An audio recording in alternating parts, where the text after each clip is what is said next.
Hi, Jason. Good to see you. Hey, Ali, how are you? Let's do this. I'm super excited.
Awesome. So, Mehmet, when do we start? We can start now. Whenever you want. You're the boss. All right, I'm starting. Good morning, everyone. Today we have Professor Jason Burdick from University of Pennsylvania. He is the Robert D. Band Professor of Bioengineering. His research involves development of hydrogels through techniques such as photo-cross-linking, self-assembly, and their processing approaches such as electrode spinning and 3D printing.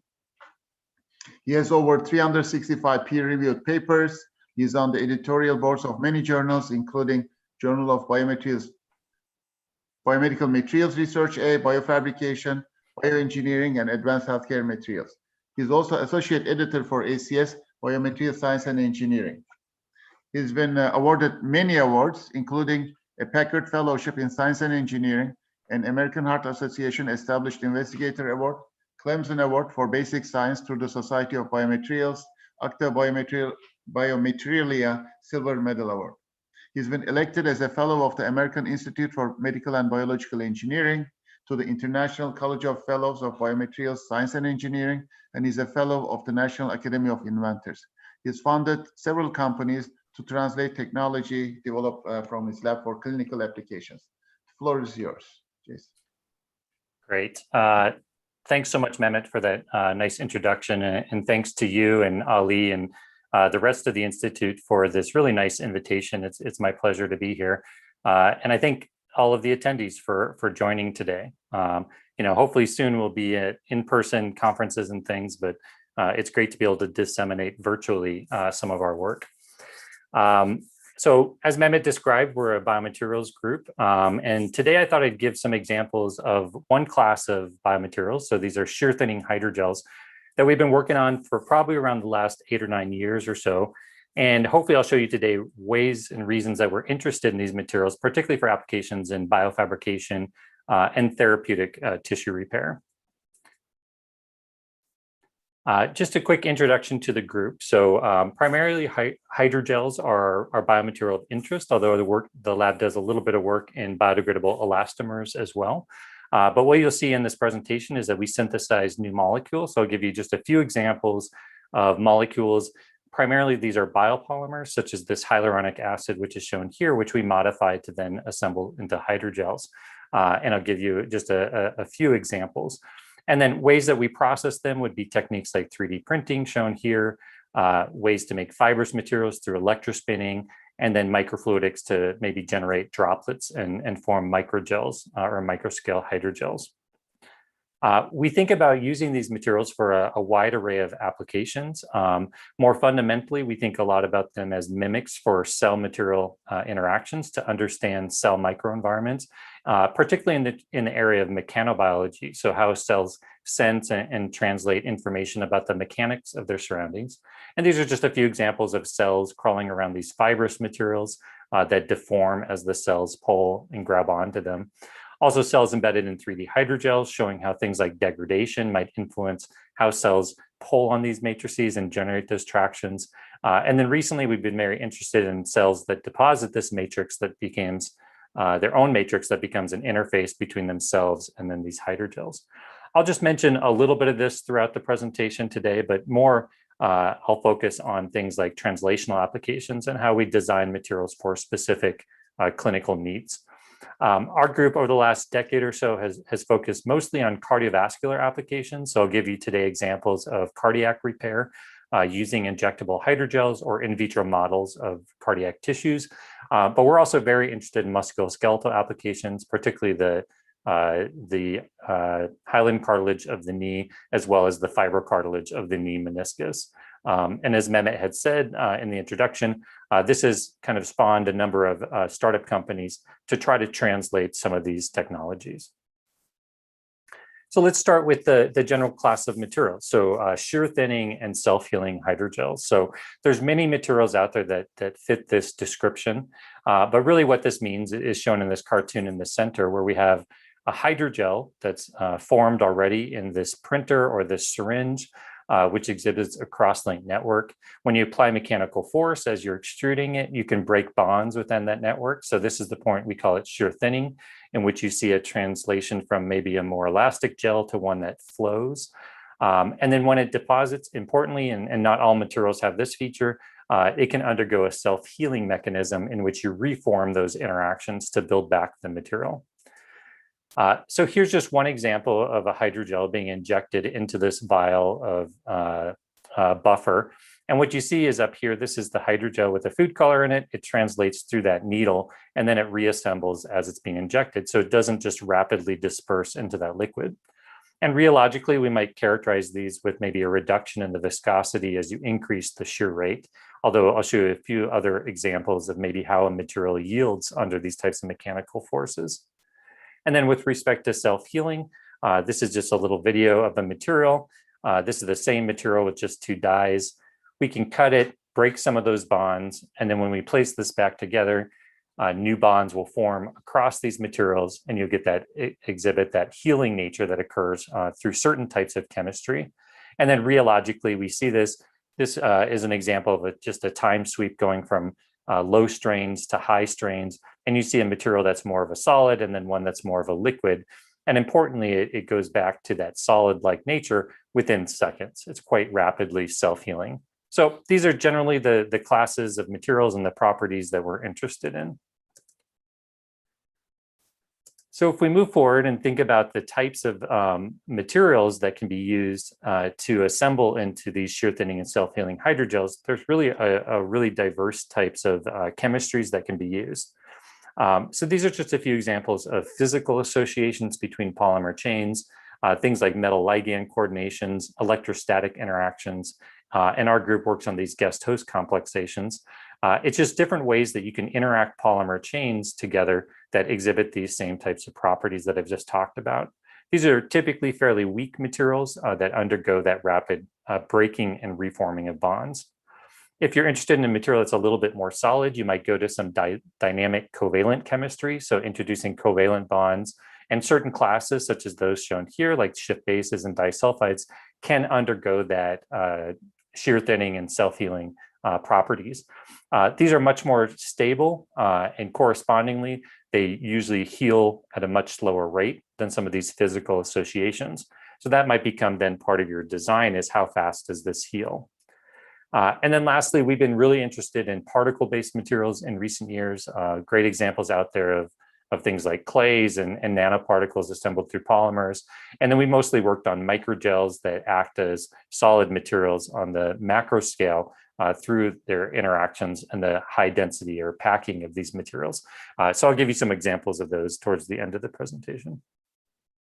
So let's start with an application and think about how we design the right materials for this. So if we look at hydrogels to treat myocardial infarction, we have to first understand the disease. So this is the healthy heart, just a cartoon from a standard textbook. This is the left ventricle, which is then going to pump blood throughout your body. For those millions of patients that undergo a heart attack, there's some region of that muscle then that is blocked from oxygen, usually from the blocking of the coronary artery. So this becomes this infarct region where this tissue has not received oxygen for some period of time. This really then initiates a cascade of events that we term left ventricular remodeling, which then undergoes that transition of that healthy tissue into this dilated ventricle that typically exhibits scar tissue at longer time periods. So that tissue doesn't function properly, and so that's really what we're trying to avoid. So these are just some MRI images from a sheep study we did. This is the animal at the healthy state. And then this is an example of the MRI 8 weeks later. And what I hope you can appreciate is that there's been a lot of change to this tissue. This is the same animal where you've seen expansion and change in the size of this ventricle, as well as this scarring. It's a little bit harder to see, but this is the thin scar down here. So this tissue doesn't function as well. So what our approach has really been is to think about things we can do early on after infarction to try to attenuate or resolve some of that remodeling that occurs to preserve some of that function. And that can be really promising for patients, even small or modest changes in some of these outcomes. All right, so left ventricular remodeling is this process from this healthy tissue to this non-contractile scar tissue. And this is just one example of the various stages that occur. It really starts with death of cells, and the important cell types here are going to be the cardiac myocytes or cardiomyocytes. These are cells that start to die off pretty quickly based on that limited oxygen. So remember this, because I'll come back to this, because in the adult tissue, these cells do not regenerate or replace themselves. Next is really a staging of inflammatory processes where different cell types will invade into the tissue. These cells will produce a lot of things like enzymes that'll break down the tissue after actually the tissue gets quite soft in these early stages based on elevated levels of proteases. And then with time, then we see increased activity of things like myofibroblasts in the heart. They start to deposit matrix, and ultimately that's what will become this scar tissue. We do see some increase in vascularization based on this transition and the formation of the granular tissue. So it's really these different stages that we look at to become targets then for therapeutics. And so with hydrogels, there's a lot of ways in which we can think about them therapeutically if we can inject them into the heart. So our lab's done a lot of work of just materials by themselves injecting into the muscle. We call this bulking, but it really has a lot of effects. So it can reduce mechanical stresses in the heart, which can then limit some of that stretching that happens over time. It also, the inflammatory process to this foreign material, the hydrogel that's injected, can lead to some early matrix production, which can then protect some of that tissue. Hydrogels are also quite good in that they can deliver therapeutics, things like cells and drugs that can also alter some of this remodeling process. And I'll focus primarily on what we've been doing in recent years, which is to develop materials that can deliver drugs. Most importantly is that these materials can then limit the potential systemic off-target effects that happen with other ways of delivering drugs and act to locally retain them as well as to sustain their release. So to do this, we have to think about a hydrogel. So as I had mentioned, we work with biopolymers, and the primarily one has been hyaluronic acid, or HA. And this is the disaccharide repeat unit that's shown here. It's found in many of our tissues. It's really important during wound healing, also during development.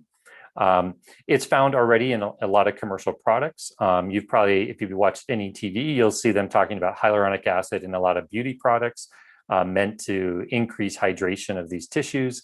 It's used in dermal fillers as sometimes in a cross-linked form. And then in orthopedics, for those patients with osteoarthritis, viscose supplements have been widely used to try to attenuate some of the pain that happens as that tissue breaks down. So that was part of the motivation. Chemically, though, we like it because we can modify it with a lot of different chemistries. So this isn't all from our group. This is from a review we wrote, looking at the diverse chemistry that's been added to hyaluronic acid.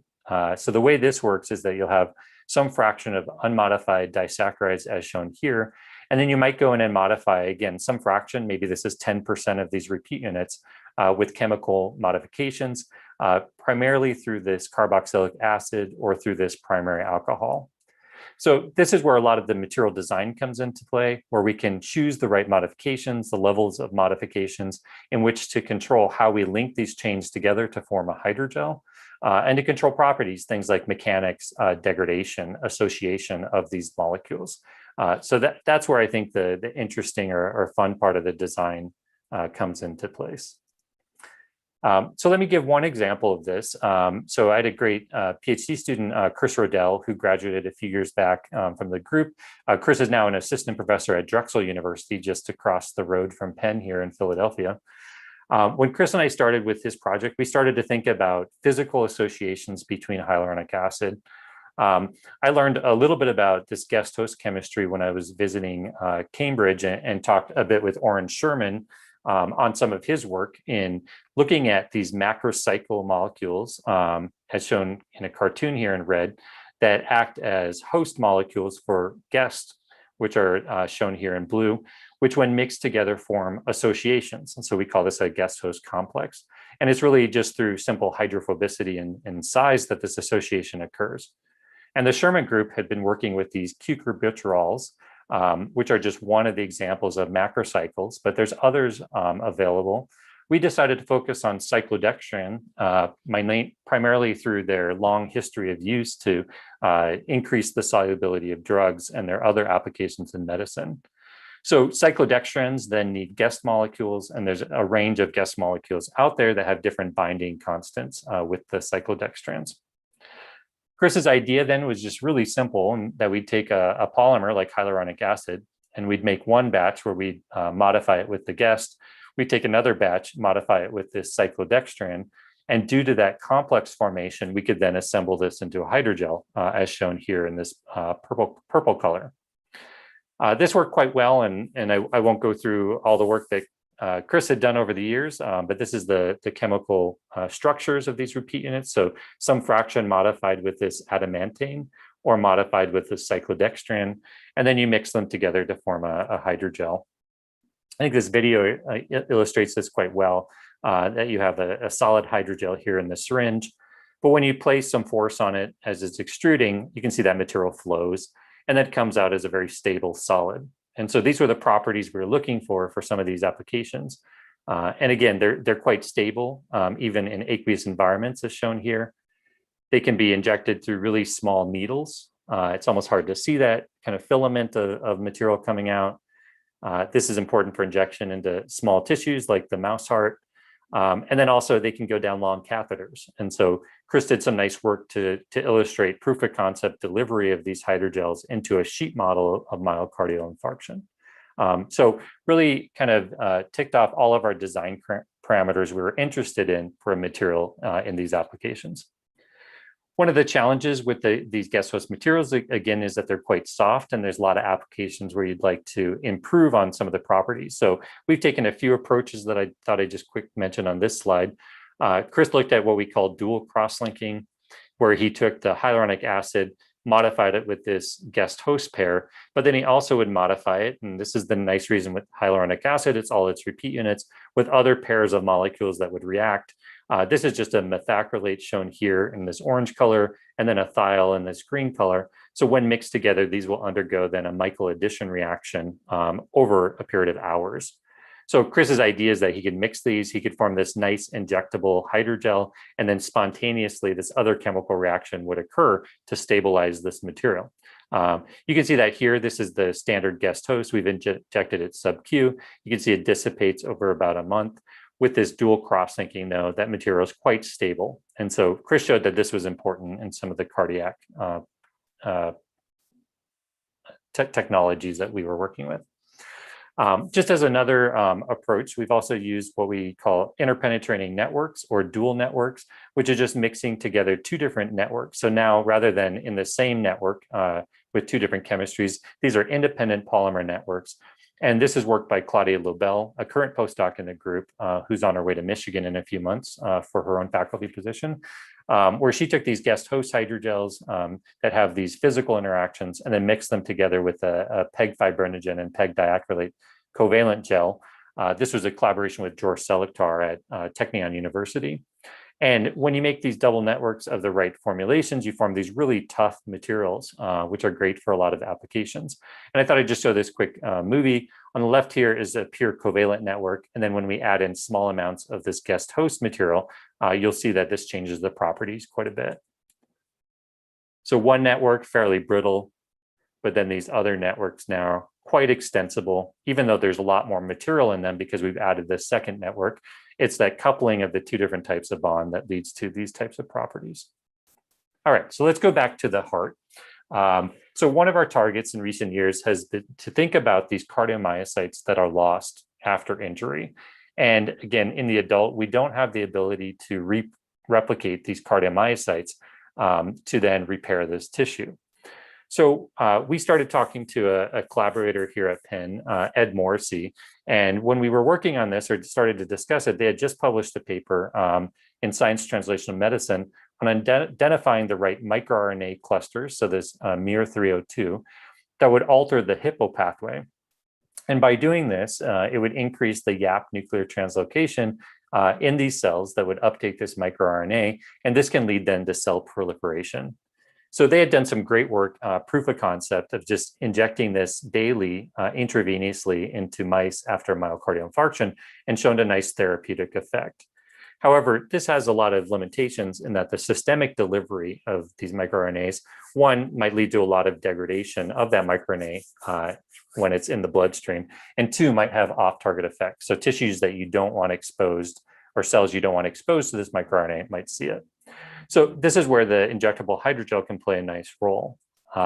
So Leo Wang, a previous MD PhD student in the lab, now a resident here at Penn, took kind of this idea of this guest host hydrogel and then this microRNA and made a combination of this where he could assemble this into a solid hydrogel with this microRNA. And part of the design is that that microRNA has a cholesterol tag onto it. And so this helps it to be uptaken by cells. So it promotes transfection. And then what's interesting is this cholesterol also acts as a guest molecule with this cyclodextran. And so that complexation then can lead to slower release. So we wouldn't have just very rapid passive delivery of this microRNA. And in vitro, Leo showed that this would release over just a few weeks in the laboratory. So we published this a few years ago. So I'll just give two quick highlights on some of the findings. Leo would take these then into mouse models to look at whether or not the local released microRNA could stimulate cell proliferation. He showed first the retention of the gel. So he would put a near infrared dye onto the hydrogel, inject it, and then track this over time. You can see most of this gel is degraded now in about 7 days, so much faster than we had shown in the laboratory. A lot of this is based on the different environment in the heart than in a static well, especially with the beating of the heart. But nonetheless, a lot of hydrogel still retains for a week.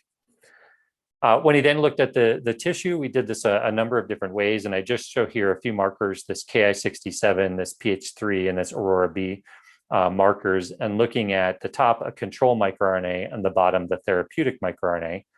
And really what we see is that very few cardiomyocytes, so these are stained green here for troponin, will show proliferative markers. That's expected based on these cells and the tissue. Whereas when we deliver this therapeutic microRNA, we get really nice proliferation across these tissues.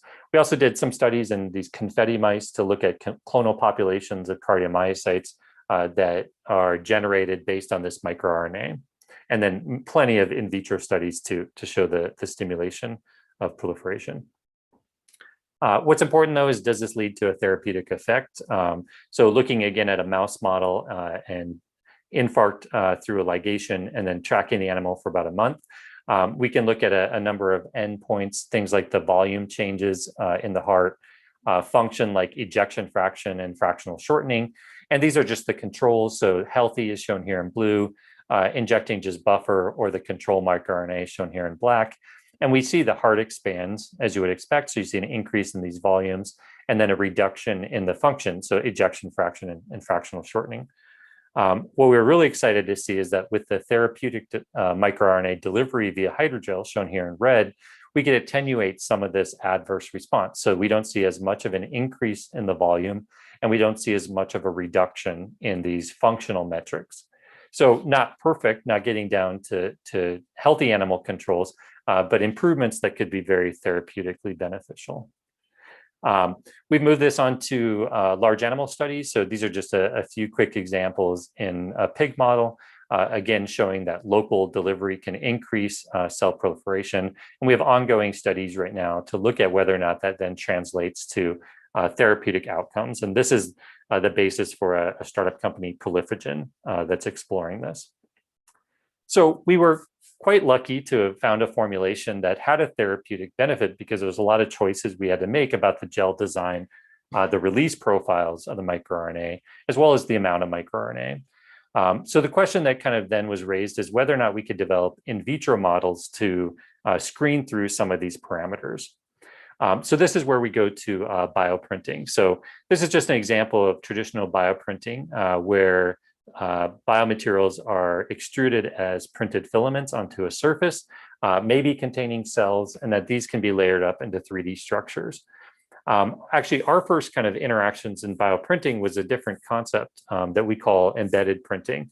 And this concept is really that rather than printing a material onto a surface, we would print a material throughout a three-dimensional hydrogel.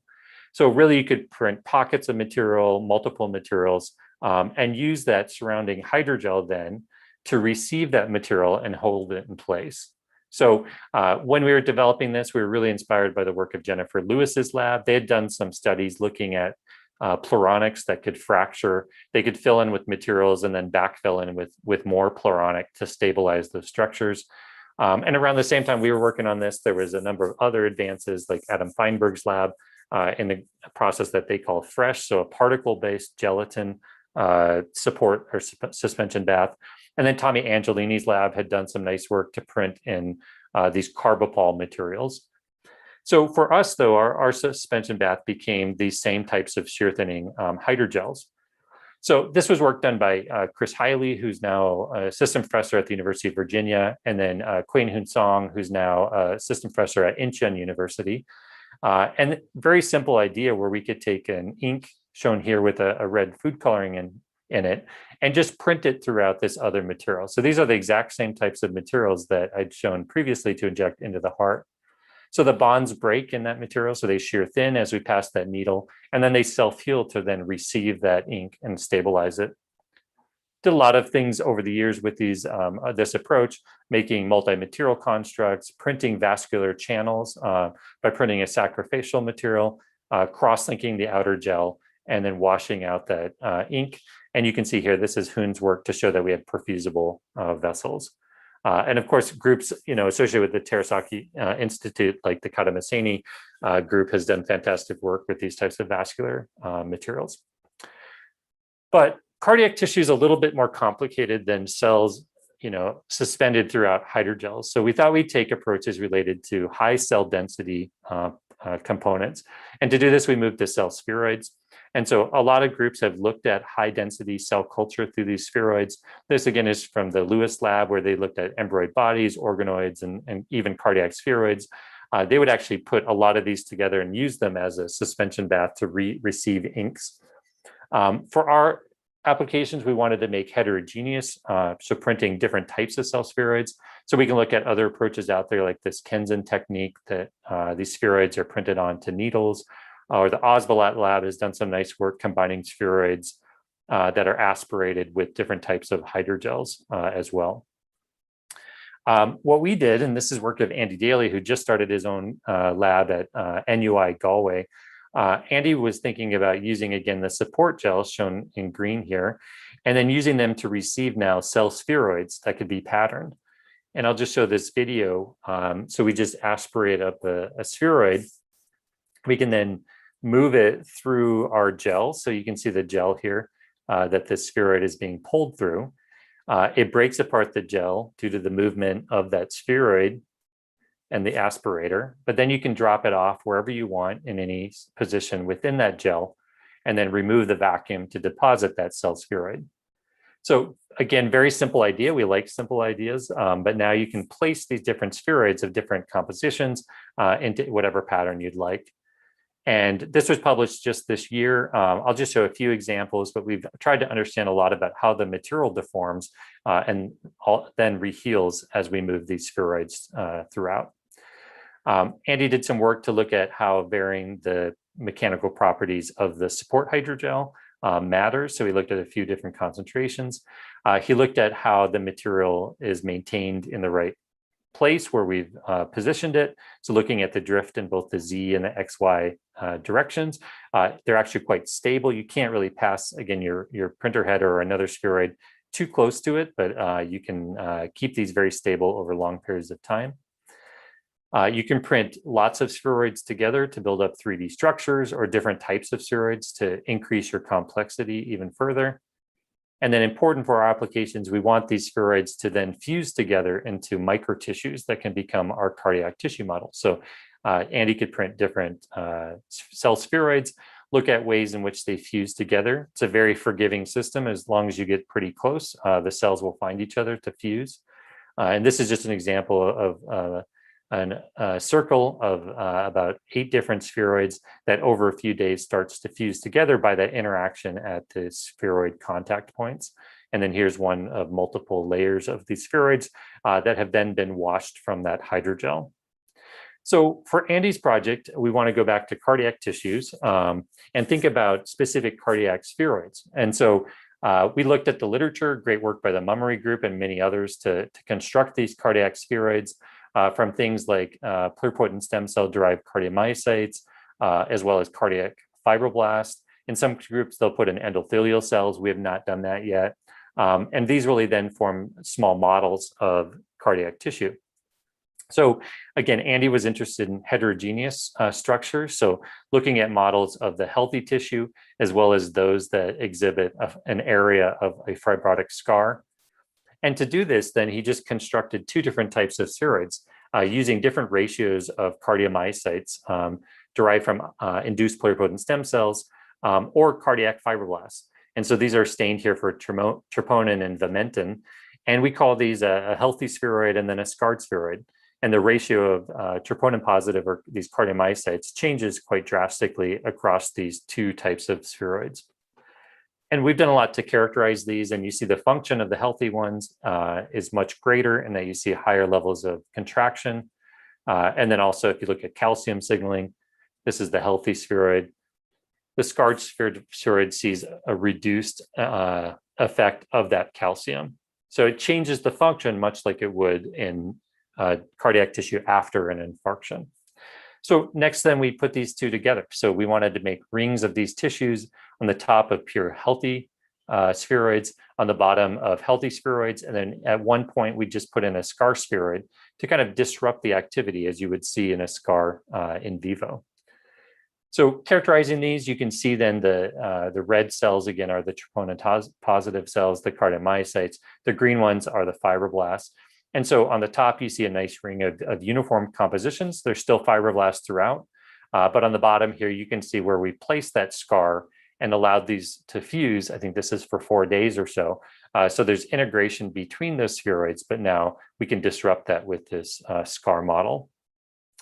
And we characterize this a number of ways. This is just one parameter Andy looked at, which is the activation of calcium across the spheroid, looking either at a healthy control or across the scar. And what you see is then a delay in the activity of that calcium that's much increased across the scar spheroid when compared to the healthy one.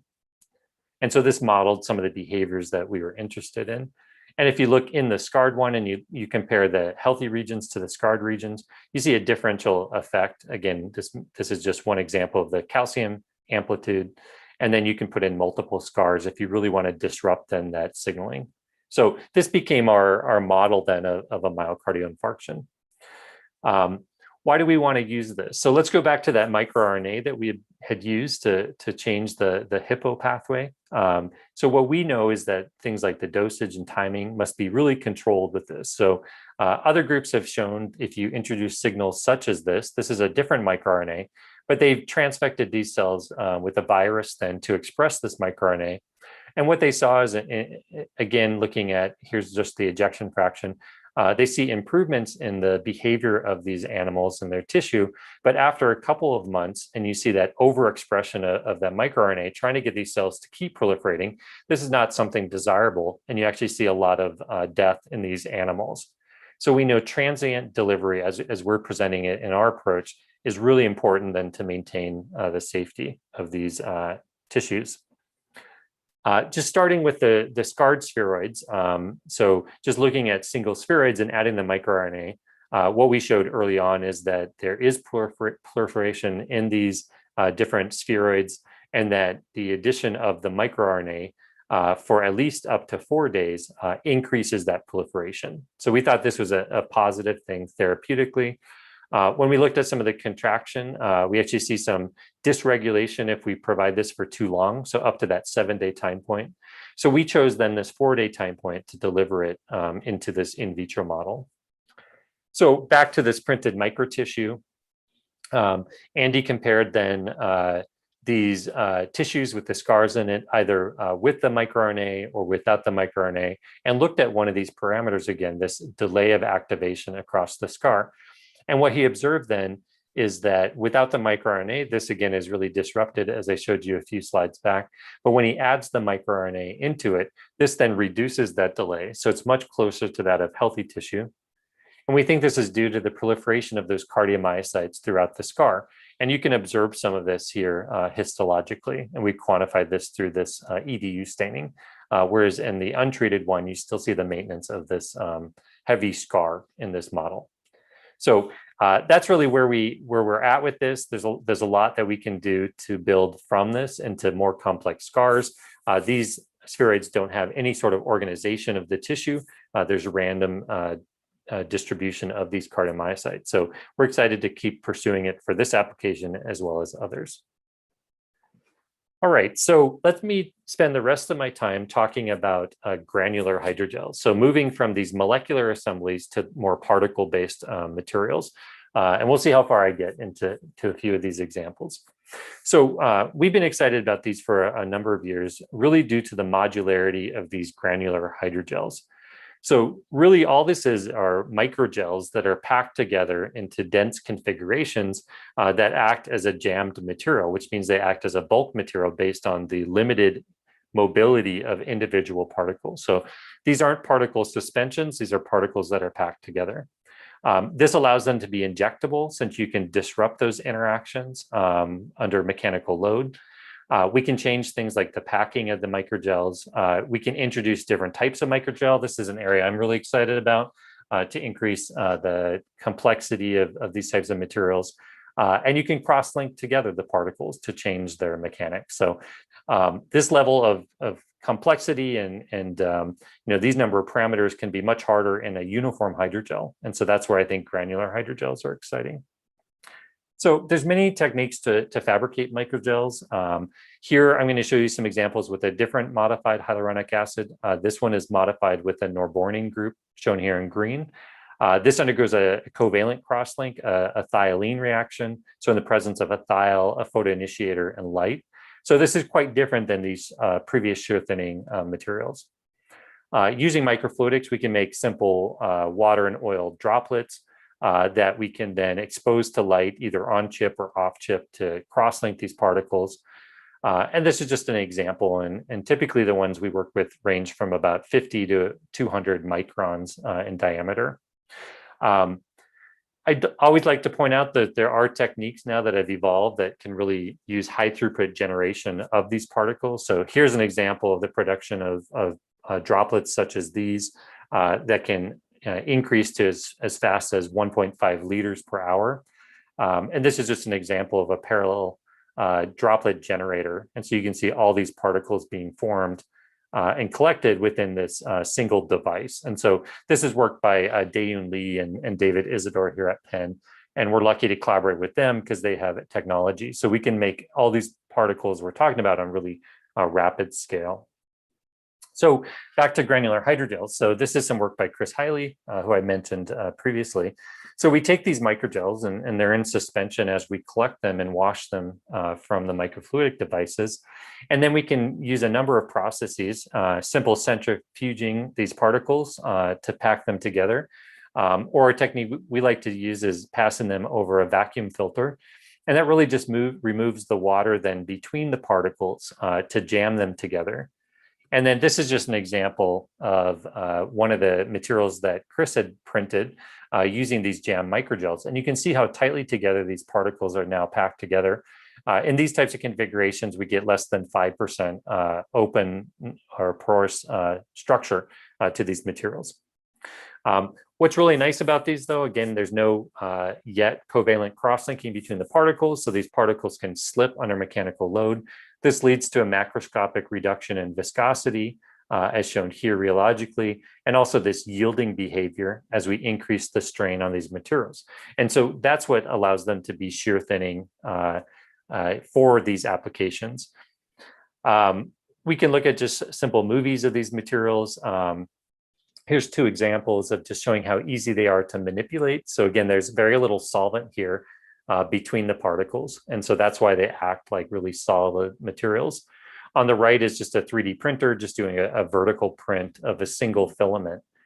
And just, kind of amazing to us at the time is how well these stuck together. Even though there's no specific interaction between the particles, it's really just the packing that allows them to have these structures or stability to it. And then this one's going to fail eventually. So we can 3D print structures using standard extrusion printing. Here's some really simple examples. And if you want a stable material, there's other ways to then link together the particles. And so in this example, we use covalent cross-linking so that we have a material that's shear thinning, and then we use the secondary reaction to then stabilize it into this, whatever the printed structure is. So lots of things that you can do with these that we've been exploring over the past few years. So wide diverse materials can be processed into granular hydrogels. Actually, I'd say anything that you can process into a microgel, you can have these properties. One of my previous postdocs, Mi-Kyung Shin, she had made these as conductive materials by coating the microgels with silver nanoparticles, then jamming together, and that allowed for really nice conductivity due to the high density of these nanoparticles. One of my current postdocs, Taimur Quasi, who I'll mention on the next slides, has been looking at things such as particle size and also particle shape. So that's really interesting to us, as well as the packing density of these particles and how this influences rheological properties as well as cell invasion. And these are just on the bottom fluorophores that we put between the pores of these particles so that we can capture the packing density and quantify some of that. So Taimur's been interested in these as injectable materials to go into different types of tissues as the granular hydrogels. And why we're interested in that is that these have this inherent porosity that allows cells to rapidly invade between the particles. Whereas a lot of bulk gels, unless they exhibit really rapid degradation, aren't going to be able to be injected and have this porosity to it. And that might restrict then cell invasion. So other groups like Tatiana Seguras has looked at these in skin wounds as well as stroke lesions. And our interests have been largely, again, in cardiovascular applications. So just as a model, Taimur's looked at ways we can take these granular hydrogels, embed cell spheroids. Now, these are different than the cardiac ones. These have endothelial cells in them and also mesenchymal stromal cells. And he can look then at how these spheroids sprout then these endothelial cells into the space between these particles. And so Taimur has done this across a wide range of formulations where he's looked at maybe the size of the microgels, as well as the packing density of the microgels, and looked at the cells sprouting. So this is the original spheroid, and then these are the sprouts from it of these cells that are invading into the porosity between these granular hydrogels. We can quantify this, and of course, you won't be surprised that high packing density can limit the sprouting due to the limited void space. I think interestingly is that when you go from small to large microgels, maybe you see differences in branching patterns based on these cells having to go around these particles. And then Taimur's done some nice image analysis of these. So this is just a color coding of the depth of these sprouts throughout these granular hydrogels to show that they're sprouting in all dimensions. So it's really a 3D structure from these microgels. And just to kind of end this, as far as a cardiac application and these microgels, I thought I'd just show you one example where we've added these to and injected them into cardiac tissue. And this was work by a previous grad student in the lab, Josh Mealy. And what Josh had done is to mix together two different types of particles into a single injectable granular hydrogels. And these were ones that were either considered fairly stable, shown in red, or more degradable and responsive to proteases and would break down. Josh then injected these into these models of myocardial infarction or healthy hearts and looked at whether or not these materials would support cell invasion as well as degrade away. Without an MI, when you injected these, Josh could track the particles over time. So you can see over 1 week, a lot of particles still there, both the stable and the degradable, although we already start to see a lot of cells invaded into the porosity between the particles. This changes a little bit. The red ones stay very spherical. The green ones start to be very disrupted. And by 3 weeks, you can see a few green particles there, but mostly it's just those stable red ones. When you do this in an infarct where there's an increase in the level of proteases, it really just speeds up that process, and we see more early disruption of those degradable particles, and very few even by 2 weeks. But this is the general idea, that you can inject these and then rapidly cells can invade in, and you can deliver various signals from these microgels. And this is just quantified here. Josh did a little bit to deliver also therapeutics from these same materials. So within the degradable particles, he would introduce this chemokine, SDF, or stromal cell-derived factor 1 alpha, which we and others have shown can recruit mobilized cells for tissue repair in the heart. And when he does this, so looking at the gel, which is just the standard one, versus the gel where the SDF is delivered through these degradable particles, we see increased in various parameters, things like CXR4 positive cells, that's the receptor for SDF, as well as vascularization as measured here, and some modest increases in parameters like ejection fraction and cardiac output. So this is what's exciting to me, is that there's so much complexity and design that can really play a role in making these types of materials. All right, just the last few minutes. I'm going to run out of time, so I'm going to go through this pretty quickly, but rather than just these spherical particles or these rod-shaped particles, we'd like to stick with some fibrous materials because our work is largely motivated by the extracellular matrix and the fibrillar nature of different extracellular matrix molecules. Imagine things like collagens and fibrins. And there's lots of reasons to think about this. So a lot of the gels I've been talking about, like the norbornene HA ones, are fairly elastic. So on this plot here, they're very much like this polyacrylamide. But a lot of materials like collagens, actins, fibrins, they have a very different behavior in that they respond to strain. And you often see this nice strain stiffening response to these materials under load. Our collaborators have done a lot of modeling of this. So when you apply maybe uniaxial strain to these, you see densification of fibers and some sort of anisotropy, so organization and alignment of these fibers. There's a lot of work to show that cells will remodel fibrous materials so they can densify them locally. And then a lot of groups have looked at the formation of microtissues by putting cells in things like collagen gels. And as they remodel that collagen due to its fibrillar and degradable nature, they'll form these new tissues. And if you apply these boundary conditions such as here, you can make these really nice aligned tissues. So this kind of motivated our interest in taking a lot of the concepts I've been talking about, but now applying them to fibrillar systems. I'm going to skip through this, but I just wanted to point out that there's been a lot of interesting fibrillar materials based on hydrogels in the literature using a wide range of techniques across scales from tens of microns. We primarily use electrospinning, so around a micron or so, and then more on the nanoscale for things like self-assembled peptides. So this does exist currently in the literature. One of the problems with materials like electrospun scaffolds is that there's really no way to inject these. They do not exhibit those shear thinning properties. And it's very hard to put cells in them because they collect as a solid material. And so we've done a lot of work over the last decade to increase cell invasion through a lot of tricks. But Matt Davidson at current postdoc in the lab was really interested in making injectable materials that we can embed cells in. So we took a very simple approach, which is that we could hydrate these scaffolds that we electrospin, and then we could just pass them through a needle back and forth. And so essentially we're fragmenting these and we're breaking those interfiber crosslinks, so those bonds between fibers, and then we're also fracturing the fibers along their length. And in the end, you could achieve then these collections of small, short fibers. Here's just showing that different gauge needles can change the length of the fibers. So based on that disruption of the fiber structure. So lots of variability. You can do this across a range of materials. We've shown a few different types of materials as well. And the parameters like the number of passes can change the length of the fibers. So what Matt then does is he then reassembles these fibers. So now he densifies them through centrifugation. He can hydrate them so he can control the fiber density. And then we use a photo cross-linking step to then cross-link back together the fibers.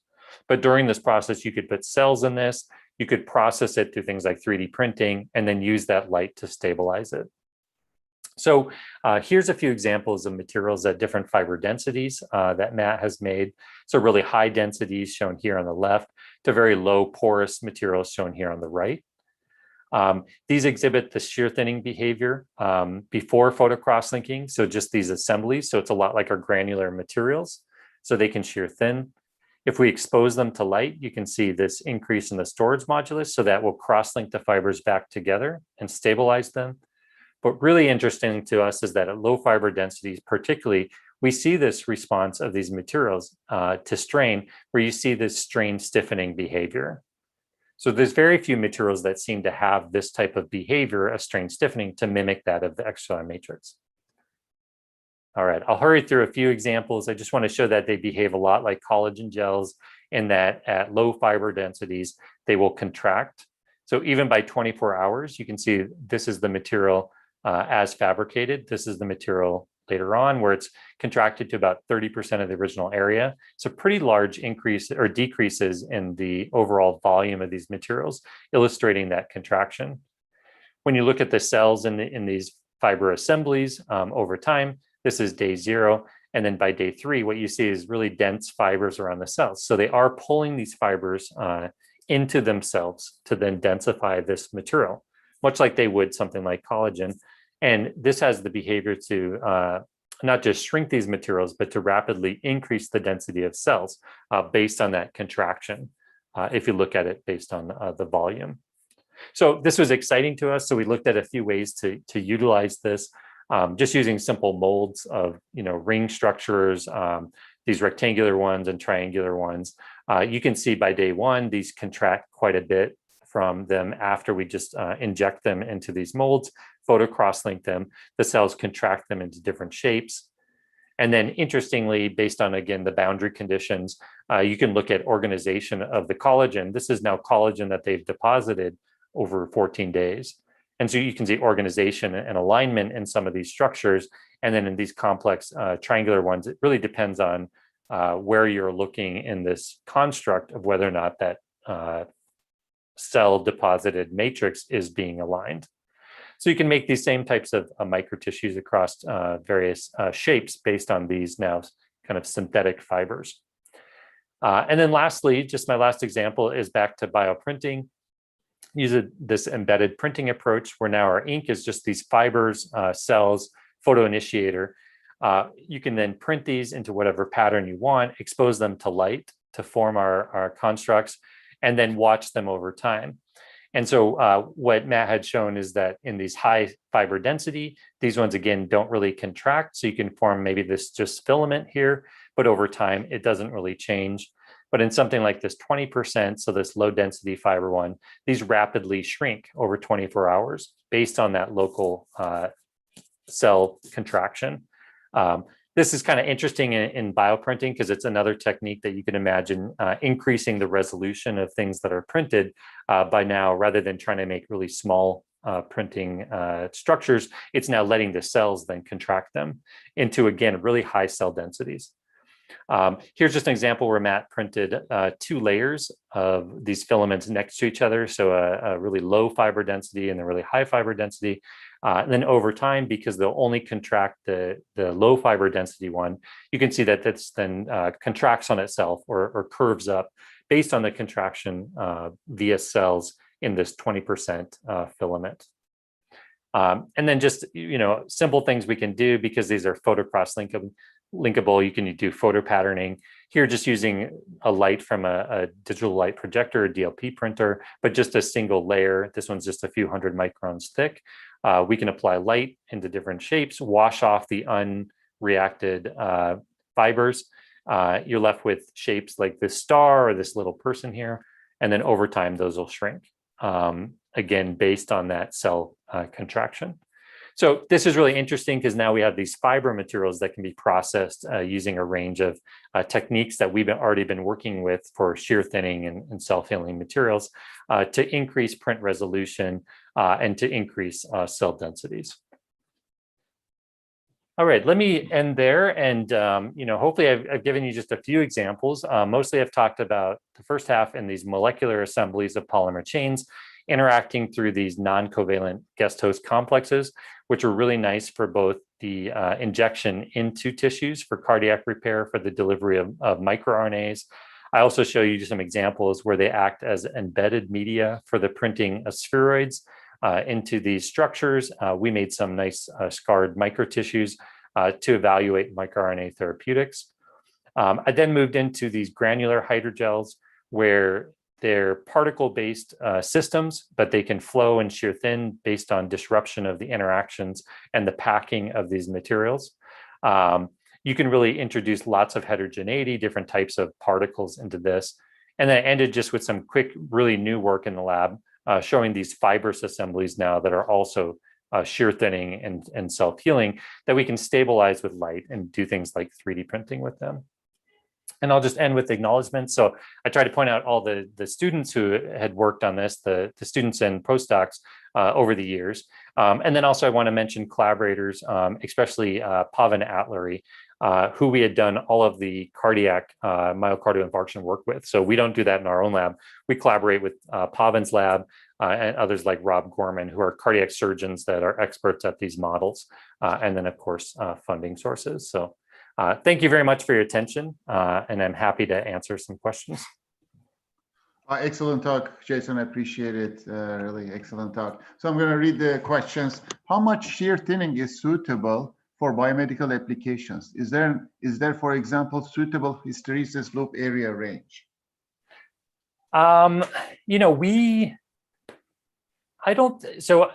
Probably the place where that comes to mind where there's most important is maybe if you had cells embedded in it, and you would have to think about the shear forces on the cells. So that would be my first answer. So we don't do a lot of that, but when we think about shear thinning materials and embedding cells into them, they could definitely respond, in a negative way to some of the shear, although some types of materials can help support them and protect them from that shear behavior.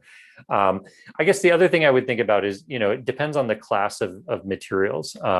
So when we extrude these, what we probably think happens, isn't that the whole thing turns into liquid, but more that it flows as a plug.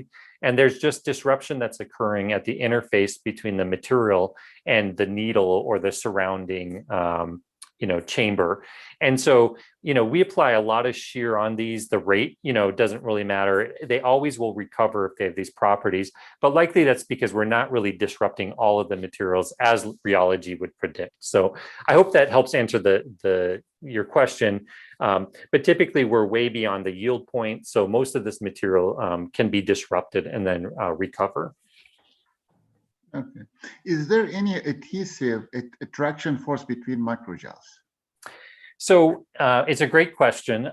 In the examples that I showed today, we don't think so. I mean, there could be some really light charge interaction or something with the hyaluronic acid, But because we've done these with polyethylene glycol, we've done this with agarose, we don't believe that that's needed.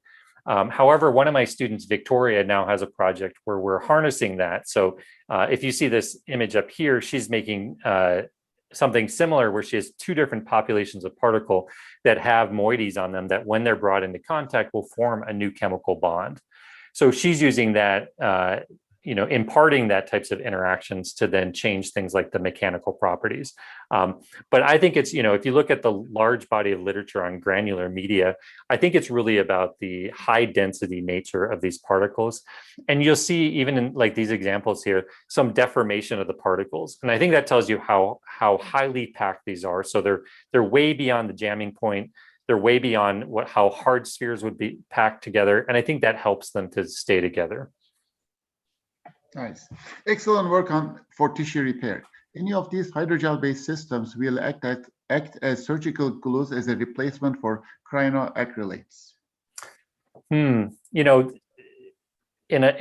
other work, we're interested in tissue adhesives.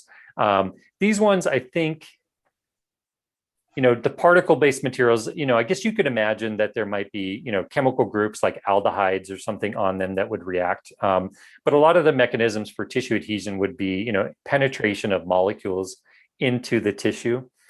So I don't think you'd have that with a lot of the ones I showed today. Even the guest host ones, these are solids so quickly and really stable networks. So we don't see that the molecules would maybe penetrate into the tissue, but it's an interesting thought. And I want to say that we are working on double networks in some different types of chemistry where they do have those types of adhesive properties, but not these ones. All right. For the microRNA project, how did you maintain the microRNA activity during the process? Did you need to work at a specific temperature? Yeah, all of these were done at just room temperature. So there's really, because all it is mixing, there's really no steps to it that would be destructive to the microRNA. Now, stability over long term, I think, is a whole nother question. It seems from what we can tell is that there's better stability when these are kept in the gel than if you just added them to buffer or media. And so we've released for up to 2 weeks microRNA from these gel systems and then added them to cells and culture and shown that the microRNA can still stimulate proliferation. But again, it's just simple mixing of everything together. So there's no temperature, there's no chemical reagents to assemble these gels. So I think because that's such a gentle process, I think that helped us out quite a bit. For the fiber assembly project, did the uniformity of the porous network matter for the creation of reproducible microtissues? If yes, how did you control pore size and structure? Yeah, great question. So we really simply, what we would do is we would fragment these into a suspension. We would use high speeds to centrifuge them down. So in a way, we were jamming them as we did with the particles. We would call that kind of the maximum packing that we could have. And then we would dilute it further with other amounts of buffer. So the 20% was jammed down, and then we used excess buffer to then reduce that to 20% of the volume. So the fibers seemed, I skipped this quantification, but, we quantified the fiber or the pore size in these systems to see what that looked like. So you can see here this at the top, and then this all through image analysis, as well as the void fraction. So you can see here in these various concentrations that we know how much porosity is in there.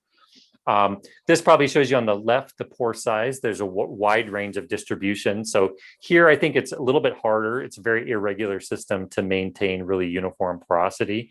Didn't seem to matter too much in this case, because again, mostly the cells were just pulling in the fibers rather than migrating through them. But I could imagine in some applications you'd want to control that a little bit better. But I'd say here it's pretty irregular. And you'll even see fibers that are kind of lined up with each other to be really dense. So yeah, hopefully that answers that question. Yeah, it does. For electrospinning with host and guest chemistry, are they able to heal and cross-link after coming out of needle? So we've never applied electrospinning to a guest host system. I'm trying to remember if we've ever done that. I think we've tried it, but I think it's challenging because I don't think the electrospinning allows it to overcome the formation of that Taylor cone based on the molecular interactions that are already occurring in the guest host materials.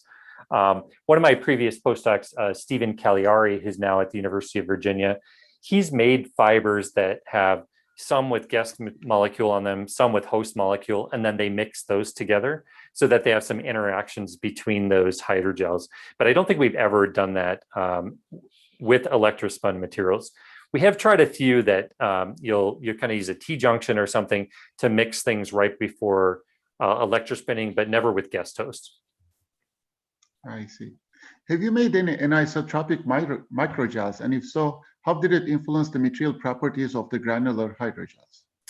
That's a great question. Let's see if we get back to this. The only one, in a way, I think of the fibers as, an anisotropic, at least high aspect ratio, particle. But Taymor in my group is working with some microfluidic devices that lead to droplet confinement, so we can then cross-link them into these rod-like structures. So it leads to I would say a high aspect ratio. Well, here it's only about 2, but higher than a sphere. Particles that does influence the rheological properties, also really influences cell invasion, but macroscopically we never assembled them into something that exhibits that anisotropy that you're probably interested in or asking about.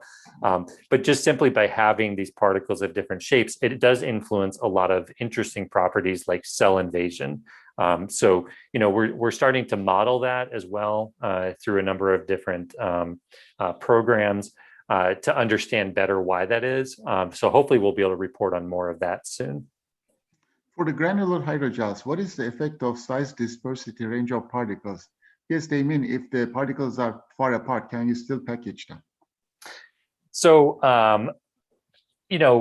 actually we just published a paper, Victoria in my group who I just mentioned, where she compared, microfluidic generated particles that have a fairly uniform distribution. She compared that then to a batch emulsion where you see a broader range or broader distribution of size. And then she also compared it to what she's excited about, which are what we call fragmented microparticles. So like the fibers, you pass them through some needles, you can break them into very irregular shaped particles. So that's online now at ACS Biomaterial Science and Engineering if you want to take a more in-depth look at it. But generally, the dispersity as far as like bulk properties that I had mentioned, it didn't change it that much. There was a big difference between the spherical particles and these irregular granular ones. But there wasn't a huge difference in the properties based on just that increased distribution of particles. Of course, I really like a controlled monodispersed particle because then you're really dictating and reproducible between batches. So that's where I think some of these high throughput generating microfluidics might be interesting in the future. But some dispersity didn't seem to be a big problem in bulk injectability and bulk properties. See, as an alternative to electrospun fibers, have you also considered thermally drawn fibers enabling multiple biocompatible materials in the fibrous construct? Yeah, that's great. We've done a little bit with melt electrowriting, which is a bit different than that with like polycaprolactone. I'm not sure for the types of fragmentation that I just described at the end and the reassembly into these porous fibrous networks. The only place that's worked well for us is in really soft hydrogel fibers. So in some of those drawn techniques, if you could do it and make something that's soft and swollen, I think this, all of this would work the same way. But a lot of those, these might be more like the polyesters and things. Those might be harder to fragment. And there's other techniques that you might use. Brendan Baker's group at Michigan's done some great work on, photo patterning, so you can get really controlled, particle distances. So photocross-linkable materials where you put on a mask, expose it to light, and then you wash away the unreacted. You can achieve then, really monodisperse, fibers where ours are really, disperse, I would say. They're not very monodisperse. They're very polydisperse. So hopefully that answers it. So I think the fragmentation would be the limiting step on a lot of materials that might be too rigid to undergo that fragmentation. Well, that's all the questions I have. Thank you for the great talk, Jason. Thank you for your time. Yeah, thanks, Mehmet. And thanks everyone for attending. I appreciate it.